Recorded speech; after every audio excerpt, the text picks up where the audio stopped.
So we're all into private transfers, but what if I will tell you that there is a way to do these private transfers without interacting with any L2 or any smart contract? So our next talk is going to be about Worm, and they will explain how we can do this on Ethereum. So please, welcome Shahriar.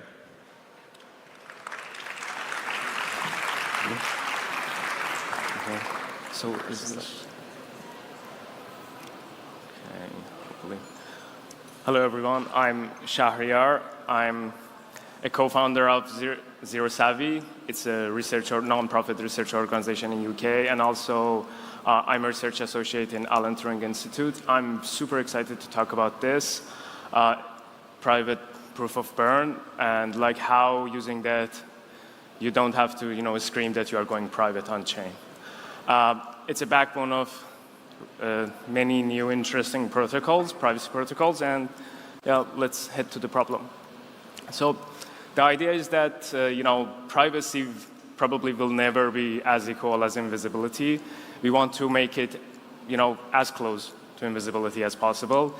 No matter what type of privacy protocol that you are using, at some point you need to interact on chain in a different way than just a normal transaction. Either you have to interact with a contract or there are some proofs involved. Anyway, you will trigger some sort of signal that might leak some information about you. And this can be very serious when, for example, you're a big firm, you want to go into the big auctions, or you're a big company, you want to handle your salaries of your employees privately. These things can be serious and can be captured by your business enemies or anything. So it's important, like how can we make it as invisible as possible, just to look like a normal transaction. Okay, so the proof of burn, it's actually a very old concept. It existed from the early years in Bitcoin, and there were even very interesting blockchains built on it. It was involved in the consensus of the blockchain and everything. But it was academically formalized back in 2020. Definitely check that paper if you're a cryptographer, and that has very interesting properties proven about this. But things got very interesting, especially after August 2023, when some people proposed EIP 7503 and introduced the concept of zero-knowledge wormholes. And we'll see what is it about. The burning, what we know, what we are very familiar with is that you just send your assets into address 000. Why we all know that this is a burning mechanism is that, of course, we are aware that it is super hard to find the secret key that can withdraw from this address. Everybody knows that. And I'm not going into the detail why it's secure, but yeah, it is like this. But it is proven that it's not only about having an obvious address. You can use any sort of secure commitment, think about it as just a secure random function that it's just other than the standard address derivation method in Ethereum. So this way, if you send the transfer to that type of address, you will know that it's impossible to withdraw from this address. And this can be done in any ways. You can say that, for example, I'm Shahriar, my vote is, for example, 2, and then you hash this string, and this is, of course, will result in an address that you can burn into. You know that your funds are gone. And okay, why would you do that? And this is where this EIP comes. And this is the very interesting part, is that you can prove that you have burned this token, and then you will keep this address private. So this way, this is the whole concept of private proof of burn.